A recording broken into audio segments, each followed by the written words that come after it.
Patrick Bailey's been fantastic. He's been one of the best defensive catchers in all of baseball, one of the best defensive players since he's come up in baseball. And it feels like they've injected an energy into this roster that they've used to kind of ride and has really sparked some of their vets, a la Lamont, a la Yastrzemski, as well as even a guy like Jock Peterson and others. So for me, the Giants, what is the trade deadline plan?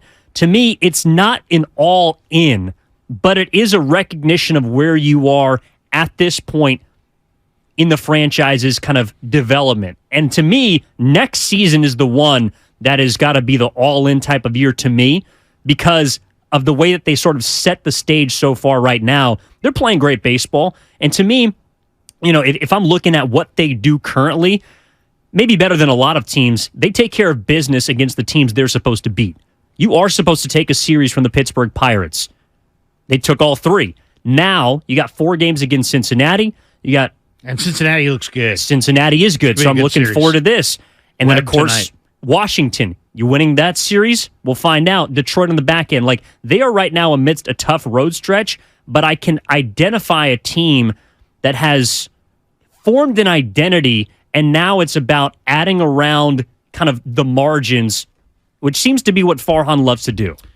It's weird. I have a trust in Farhan just a little bit because of last year's deadline maneuvering. I mean, Darren Ruff for J.D. Davis and 3 minor league arms or whatever it was, that was a thievery. And I just think he's competent. I mean, I think he's proven his competency at this point. I think he's sitting in a great spot. What I don't want him to do as a hardcore Giants fan, don't trade away prospects. If you have guys that you don't think are going to be any good, trade them. I don't care. Trade them for days. You got guys at the back of your 40 man. You got prospects lower in the minor leagues that you don't believe in. You want to pawn them off for some veteran addition. Go for it. But no big boys. No Carson Whisenhunt. No Kyle Harrison. Preferably no Marco Luciano. No Matos. Because here's my thing on it. Every spot where they need help, they could go from within. Like, they could use an outfield bat. Have you seen Elliot Ramos the last few weeks? He is just absolutely ripping the cover off the ball in the minor leagues. I'd rather promote Elliot Ramos than trade away some future, stud arm for some rental of some outfielders. So that's one. That's in the infield. Yeah, they need an infielder. I'd rather call up that kid Tyler Fitzgerald, who they have in the minor leagues, who's swinging it, and instead of, somehow giving away a key piece of the puzzle down the road.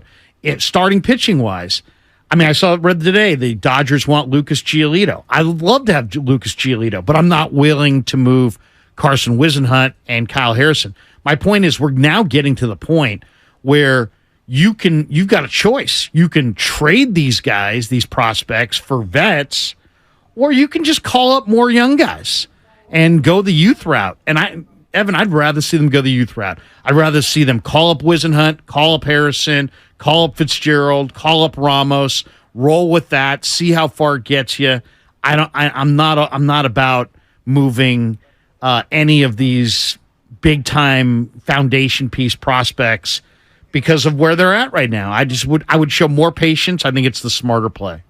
Well, and right now they are moving in that younger direction. But are you willing to potentially, let's say, get rid of a few of those top-notch pieces, if a name like Shohei Otani is on the table? Because I do think he is gettable at the deadline, the way that the Los Angeles Angels of Anaheim are continuing to move downwards. But and this is where kind of the conversation around the station, Larry, is circled is, are you willing to give up a piece like a Luciano or a Whisenhunt just at the rental opportunity of a game-changing talent like Shohei Otani? I'm not. I mean, I think your whole pitch to Shohei in the offseason is come to San Francisco, make a mint, but everybody's going to offer come to my city and make a mint. But I think what the Giants could offer is look at all of these players that we have coming up around you. You're not going to be naked in this lineup. It's not going to be an Anaheim situation where you get paid handsomely, but guess what? You never go to the playoffs. We're going to the playoffs here. So I don't know. It's funny. I talked to Ned Colletti, the former Giant assistant GM and former Dodger GM. I said, Ned, what would you do? I made you the GM of the Giants today. What would you do as far as Shohei? He said, you know what? I think I got a better chance to land Shohei if I keep my prospects and sell that and use that as my pitch to him to come here over. I mean, because realistically, you're not getting Shohei Otani for one prospect. You're probably, I mean, Anaheim's going to want something major. Sure. They don't want him to, I mean, Artie Moreno doesn't want to move him to the Dodgers.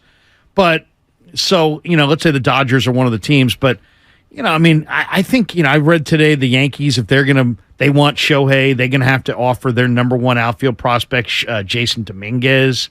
Mm-hmm. There's no way I'm moving Wisenhunt. There's just no way. I mean, that guy throws 96 out of the exact same arm slot. He's throwing like an 83-mile-an-hour changeup. Yep. We had Farhan on with Willard when I was sitting in a few weeks ago, and Farhan was called his changeup a plus pitch. So, I mean, it's Austin was or Kyle Haynes said it was a Bugs Bunny changeup where you literally pull the string on it. So I'm not moving Wisenhunt. I guess if I could be influenced to move Luciano if somehow some Giant farm person said, you know what, at the end of the day, Luciano's not going to be a shortstop, not going to be a third baseman. He's going to be a low average left fielder with bat speed and power. Okay. So now he's no longer, A-Rod or, some awesome third baseman. Now he's just he's a left fielder, and he might be kind of a low average left fielder, and he's had back problems. See what I'm saying? If you really kind of had skepticism whether Luciano was ever going to make it, based on where he's rated by the rest of the industry, and if you could get Otani almost straight up, let's say he was the key cog, maybe I would consider that.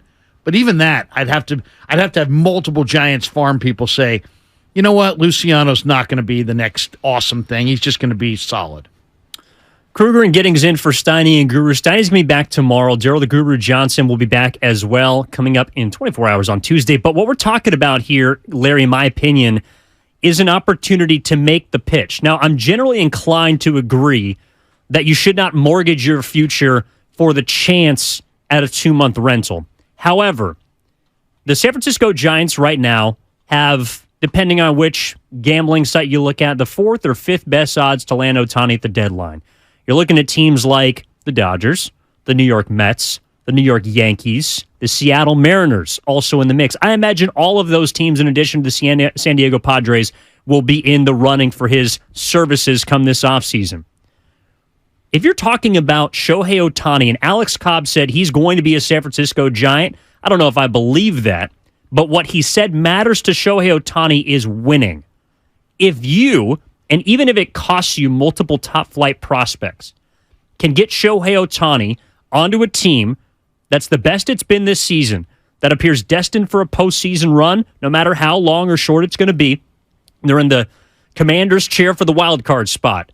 You're telling me that 2 months in that building over there on 3rd and King, along with the chance to immediately impact winning, to immediately get into the playoffs, isn't a better pitch than the offseason? Well, I mean, I would have to know a little bit about Shohei to make a better, more informed decision. Like, I know he's desperate to win, but if you trade your prospects, isn't that hurting your ability to win in the future? So, to me, the number is 2. I'm willing to move 2 guys, and they have to be guys that I want to move. I mean, I'm not moving Wisenhunt. I mean, the guys who have the Giants' top 10 right now is Kyle Harrison, Marco Luciano, Luis Matos. Obviously, Matos is up. Wisenhunt's 4, McRae's 5. I'm just giving you MLB pipeline here. Vaughn Brown's 6. Averson Artiega, the shortstop, who's supposedly a phenomenal defender, 7.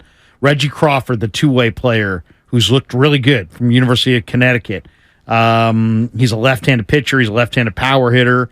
They're expecting he won't make his major league debut till 2025. He's 8. Mason Black, who's like the fast riser through the system. He's now at AAA. He's a right-handed pitcher who's thrown well. They say he could be up this year. He's 9, and Eric Silva's 10. If I could move one player out of the top 10 and maybe 2 other players that were more in the top 30, I would do it. As far as people asking on the text line, Larry, what prospects would you give up for Otani? It's not really about what I would give up. It's about what they're going to want. Teams usually, the guy I would not move is Rainier Arias, the 17-year-old kid they just signed, who's supposedly, he's probably not going to make his debut till 2028. But I mean, he's a guy that I wouldn't want to move. But you know what? You brought up an interesting point that makes me think, which is if Otani really is desperate for October baseball, and you could make the right move and get to October baseball, how much would that influence him to sign here in free agency? Because, I mean, Evan, let's be honest. The Giants have shown that they can't go into the free agent market against all these other teams and figure out a way to win. They just can't. They didn't win with Stanton. They didn't win with, you name it. They didn't win with Judge. They did win with Correa, and they backed out. But they have not landed a big-time guy. So whatever their pitch is probably isn't any good. I would say I'd be willing to do it, but it has to be the right kind of deal. And it can't, like, if they want Will Bednar, who was the Giants' #1 pick, but he's kind of struggling a little bit in the minor leagues. If they want guys who are a little bit more speculative, I'd be willing to do it, because at the end of the day, a prospect's a prospect. But I got to know what his mindset is, because if it's about I want to compete, then aren't you hurting your chances to compete if you empty your farm system? And aren't you going to have to land him? Yes, you are hurting your farm system, but not to the point where I'd be uncomfortable for moving that for, again, a game-altering, a franchise-altering player. 888-957-9570. What is your pitch to Shohei Otani? Because mine right now, Larry, is this season. I don't trust the San Francisco Giants to be able to go out, even if Alex Cobb's in the meeting, Buster Posey's in the meeting. Anyone under the sun could be in that meeting between the Giants and Shohei Otani, which I'm sure they're going to have. I don't trust them to seal the deal right now.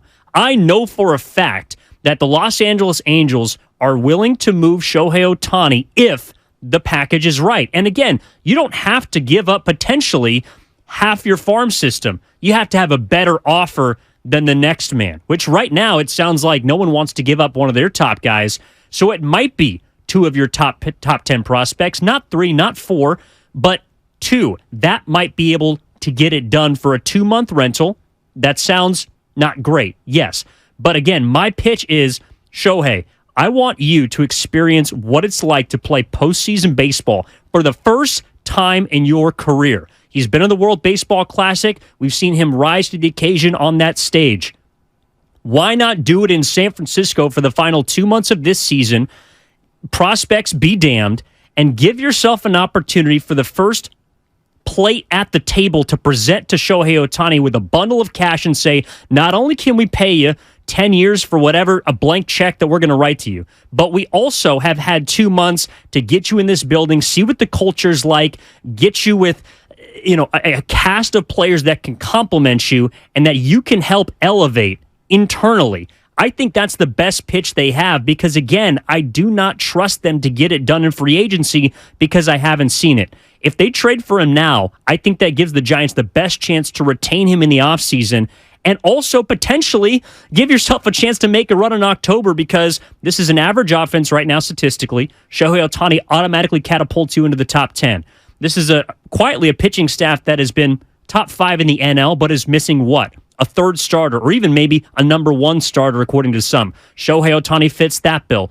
All of that together, I think, is worth the price of a couple, maybe even 3 top 10 prospects in your system right now, because you know what you're getting, and you're giving yourself the first crack at keeping Shohei Otani in San Francisco.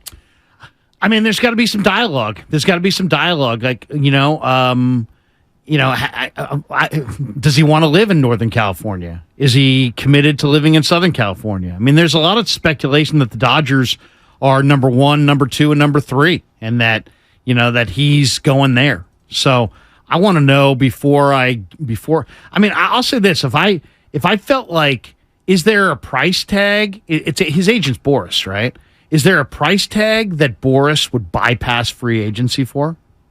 I mean, Giants' offer is going to have to be astronomical anyway. We know it's going to be record-setting money. Is there a price tag that because let's get this show going right now. We got some momentum. If you're Farhan making this pitch to your ownership, hey, look, we got some momentum right now. The division's totally winnable. The Padres are on the verge of selling. Arizona's fired their best shot. They're probably going to sink like a stone. We got a chance here if we could get a player like this to maybe outrun L.A. And even if we can't outrun L.A., we've got a chance to bring Shohei to the postseason for the first time in his career. What are we willing to pay this guy AAV? Is it 60? Is it 50? I was told that the bidding's going to start at 10 years and $500 million. And that if you're not willing to go to the table with $50 million a year, don't even bother. So that's an ownership question. Hey, Larry, what do the boys down the hall think about $55 million a year for Shohei? What do they think about $65 million a year? What price tag could they possibly buy out as free agency? Because, that if you're going to trade prospects, the first thing you're going to want to know is this guy a 2-month rental? And if he's a 2-month rental, I don't want to trade a lot of prospects. But if there's a viability of signing him, and maybe you could even buy out his free agent market, now, you know what? Maybe I'm not as worried about the prospects. Maybe this could be a way to kind of, wedge yourself in there and make an impact on the guy. At the end of the day, what you really don't want is you don't want what happened with, was it the Yankees? Or was it, the Yankees traded Aroldis Chapman to the Cubs for Gleyber Torres, and then turned around and signed Chapman in the offseason. Is it one of those deals where Chapman told the Yankees, wink, wink, I'm coming back here? Because then I'd rather keep my Gleyber Torres. I'd rather keep my prospects if that's the case. So, I want to know where Shohei's mind's at. I want to know where his agent's mind's at. Is there any dollar figure that you could offer that would make him say, you know what? Yeah, I want to be a free agent, but I love it here. I'm winning here. I'm getting paid a boatload here. I'm going to stay here.